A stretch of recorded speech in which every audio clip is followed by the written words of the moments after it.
کلام ہے اس بابرکت ذات کے نام جو نطق و کلام کا مالک و مختار ہے۔ صد شکر اس پاک پروردگار کا کہ جس نے لفظوں کی حرمت کو سمجھنے کے لیے ذہن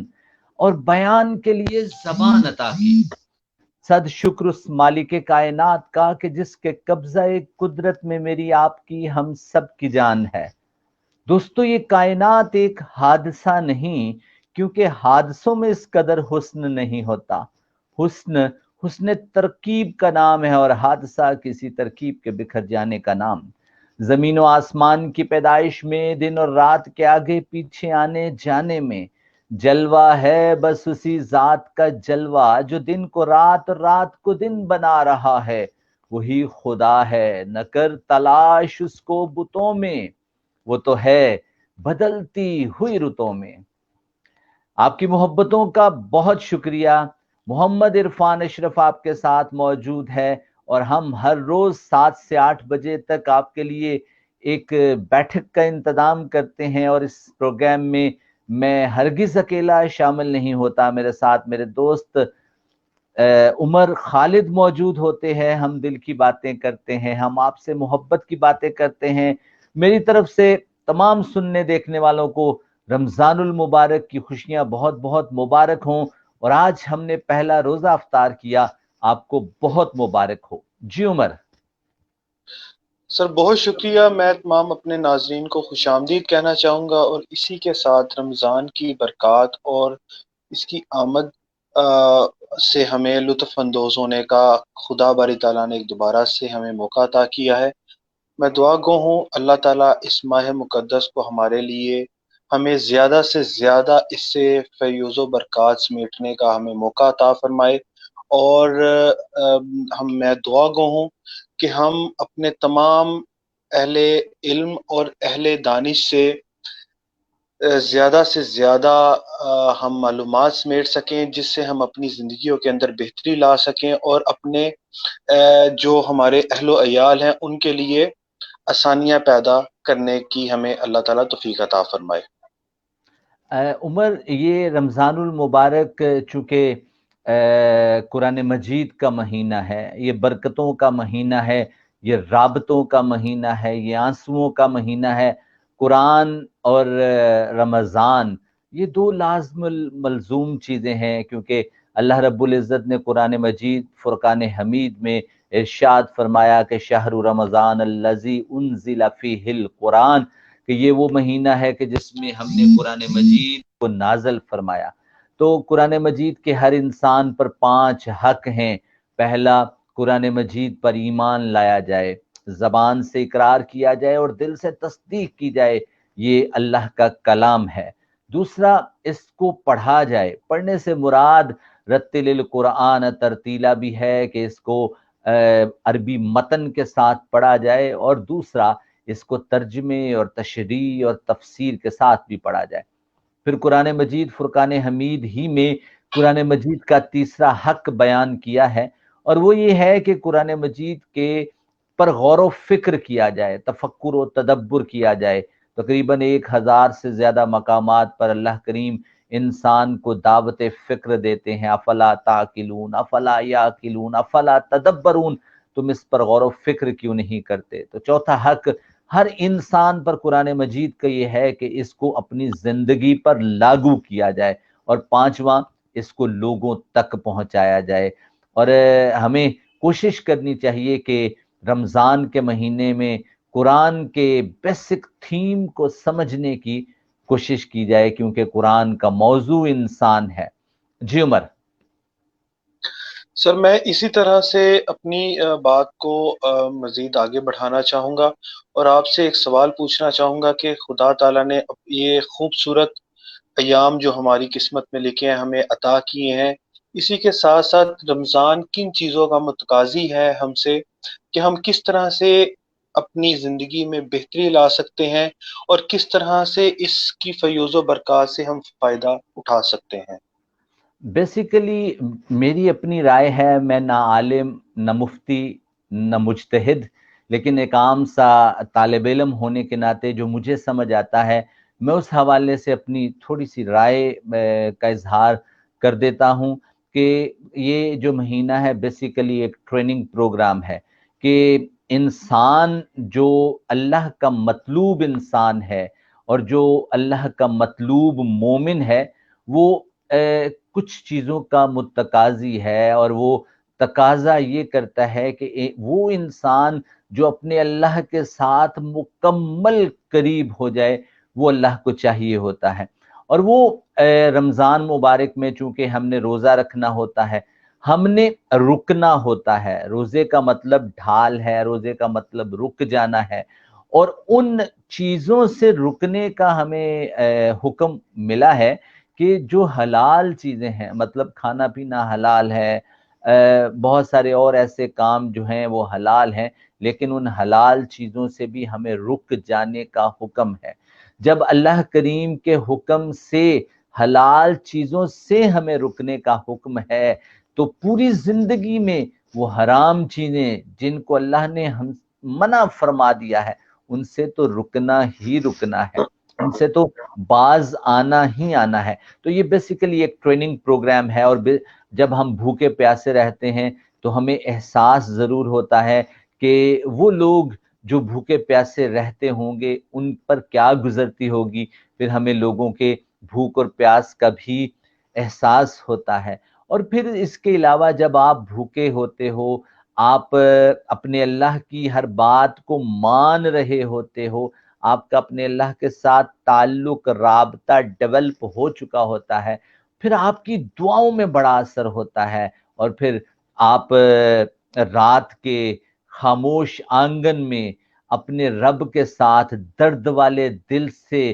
آہ کے ساتھ محبت کے ساتھ رابطہ کرتے ہو، اللہ کو پکارتے ہو، یا اللہ کہتے ہو، تو اپنے اللہ کے ساتھ پھر آپ رابطہ کرتے ہو۔ کیونکہ ہم اس رمضان المبارک میں، اور ہمیشہ سے بھی ایسے ہی ہوا کہ ہم نے رمضان میں اپنا رابطہ ڈیولپ کرنے کی کوشش کی ہے۔ تو میری رائے کے مطابق یہ ایک ٹریننگ پروگرام ہے کہ اللہ ہمیں روکنا چاہتا ہے کہ حلال چیزوں سے تو تم نے ہمیشہ رکنا ہے، حلال چیزوں سے ہمیشہ نہیں رکنا، حرام سے ہمیشہ رکنا ہے، اور خدا کے حکم کے مطابق ہمیشہ آپ نے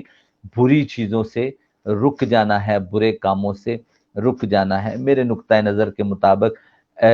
یہ رمضان کا بیسک لاجک ہے۔ جی عمر۔ بے شک عرفان بھائی، آپ نے بجا فرمایا کہ یہ ایک 1 منتھ ٹریننگ پروگرام ہے۔ اللہ باری تعالیٰ ہمیں ایک اس پریکٹس سے، اس ایکسرسائز سے گزارتا ہے جس کے تحت ہم نے اپنے جو باقی ایام ہے، جو باقی زندگی ہے، جو سال کے 11 ماہ ہیں، ان کو ہم نے گزارنا ہوتا ہے۔ اسی پریکٹس کا جو مین مقصد ہے کہ ہم نے کس طرح سے سب سے پہلے تو جب ہم روزے کی حالت میں ہوتے ہیں تو ہمیں عبادات کرنے کا زیادہ سے زیادہ موقع ملتا ہے، ٹھیک ہے۔ اس کے بعد ہمارا جو لائف سٹائل ہے وہ کافی حد تک چینج ہو جاتا ہے، جس کے بعد ہمارا جو فراغت کے لمحات ہوتے ہیں وہ صرف اور صرف ہماری رب کی ذات کے لیے ہوتے ہیں، اور ہم سربسجود ہو کر اپنی کوتاہیوں پر اور اپنی خامیوں پر پشیمان ہو کر رب کی ذات سے رحمت کے اور مغفرت کے طلبگار بنتے ہیں۔ سر اسی طرح سے میں آپ سے مزید بات کو آگے لے کر چلنا چاہوں گا کہ ہمیں اپنی زندگی میں اور اسپیشلی رمضان کے اندر کون سی ایسی عادات ہیں جن کو اپنا کر ہم زیادہ سے زیادہ بہتر اس پریکٹس کو اپنا سکتے ہیں، زیادہ اسے فائدہ لے سکتے ہیں۔ میں وہ ڈیلی روٹین کے اندر چینجز ہیں، میں وہ پوچھنا چاہ رہا ہوں آپ سے۔ عمر، پہلی آپ نے سوال کیا، قرآن مجید میں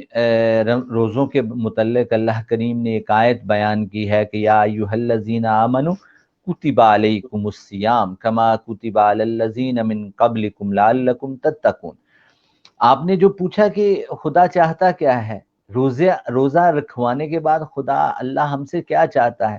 اللہ نے اس آیت مبارکہ میں فرمایا ہے کہ اے ایمان والو، تم پر روزے فرض کر دیے گئے ہیں، بالکل اسی طرح جس طرح تم سے پہلوں پر فرض کیے گئے تھے۔ اور کیوں فرض کیے گئے ہیں کہ اس کا جو انورٹڈ کاماز میں جو بنیادی بات ہے لعلکم تتقون، تاکہ تم پرہیزگار بن سکو۔ تو بنیادی کام پرہیزگاری ہے، اور حضرت عمر رضی اللہ تعالیٰ عنہ نے پرہیزگاری کے متعلق تقوی کے متعلق تتقون، اور تقوی کسے کہتے ہیں کہ خدا ہم سے متقی بنانا چاہتا ہے، اور تقوی اس چیز کو کہتے ہیں کہ انسان جھاڑیوں میں سے، خاردار جھاڑیوں میں سے یوں گزر جائے کہ اس کے کپڑے کسی جھاڑی کے ساتھ نہ الجھیں۔ تو رمضان میں بیسیکلی ہمیں یہ ٹریننگ ملتی ہے کہ ہم اس طرح سے زندگی کے معاملات سے گزر جائیں کہ ان جھاڑیوں میں سے اس طریقے سے گزر جائیں کہ ہمارے کپڑے یا ہم کسی برائی کے ساتھ اٹک نہ جائیں، الجھ نہ جائیں، اس کے ساتھ کہیں رہ نہ جائیں۔ تو بنیادی جو تقاضا ہے وہ یہ۔ اور آپ نے دوسرا سوال پوچھا کہ کیا کرنا چاہیے۔ بہرحال چونکہ قرآن مجید میں تو اور بہت سارے مقامات پر اللہ نے اپنی باتیں بتائی ہیں، لیکن چونکہ میں عالم نہیں، ہم تو پروگرام کر رہے ہیں، اس میں جو مجھے میرے استاد جی نے بات سمجھائی ہے وہ کہتے ہیں کہ اللہ کی رضا کے لیے اور پیارے رسول صلی اللہ علیہ وآلہ وسلم کی محبت میں اس رمضان المبارک میں کوئی ایک برا کام جو آپ کی زندگی میں پہلے موجود تھا اس کو اپنی زندگی سے ایلیمینیٹ کر دیں۔ کوئی ایک برا کام، اپنا سیلف انالیسز کریں، اپنے آپ کو جھنجھوڑیں، اپنے آپ سے پوچھیں رات کی تنہائی میں، ابھی تو کرونا کی صورتحال ہے، آپ تو سارا دن ہی ہم اندر ہیں، تنہا ہیں، تو اس تنہائی میں اپنے آپ کو پوچھیں، اپنے آپ سے یہ سوال پوچھیں کہ کون سا ایسا برا کام ہے، بری عادت، اور بری عادت وہ ایسا نہیں کہ وہ 2 دن اس کو چھوڑ دیا اور پھر اپنا لیا، 1 مہینے اس کی پریکٹس کریں، اور پریکٹس کرنے کے بعد کوئی بری عادت اپنے اندر سے ایلیمینیٹ کر دیں، نکال دیں، اور